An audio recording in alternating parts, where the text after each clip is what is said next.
গণ অধিকার পরিষদের সভাপতি ও ডাকসুর সাবেক ভিপি নুরুল হক নূরের ওপর হামলার প্রতিবাদে উত্তাল হয়ে উঠেছে গাইবান্ধা। শনিবার দুপুরে শহরের বিভিন্ন রাস্তায় বিক্ষোভ মিছিল, স্লোগানে মুখরিত হয় পুরো এলাকা।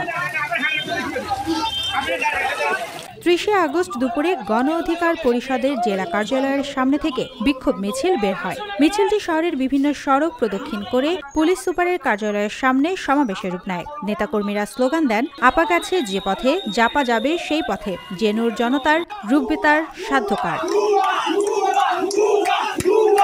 সমাবেশে বক্তারা বলেন, ৫ই আগস্টের পর থেকে রাষ্ট্রীয় সন্ত্রাসের যে ধারা চলছে তা যেন ফ্যাসিবাদের পুনরাবৃত্তি। সেনাবাহিনীর হাতে নূরের ওপর বর্বরচিত হামলার দায় সেনাপ্রধান ও অন্তর্বর্তীকালীন সরকারের ঘাড়েই বর্তায়। তারা জাতীয় পার্টিকে অবিলম্বে নিষিদ্ধ করার দাবি জানান।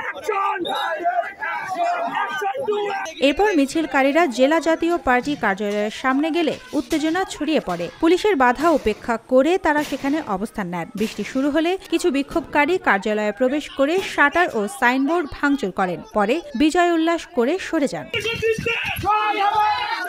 এ সময় জেলা ছাত্র, যুব ও শ্রমিক অধিকার পরিষদের নেতাকর্মীরা উপস্থিত ছিলেন। সমাবেশে সবাই এক বাক্যে বলেন, গণতান্ত্রিক আন্দোলন দমিয়ে রাখার চেষ্টা সফল হবে না। জনগণের অধিকার আদায়ে ঐক্যবদ্ধ লড়াই চলবে।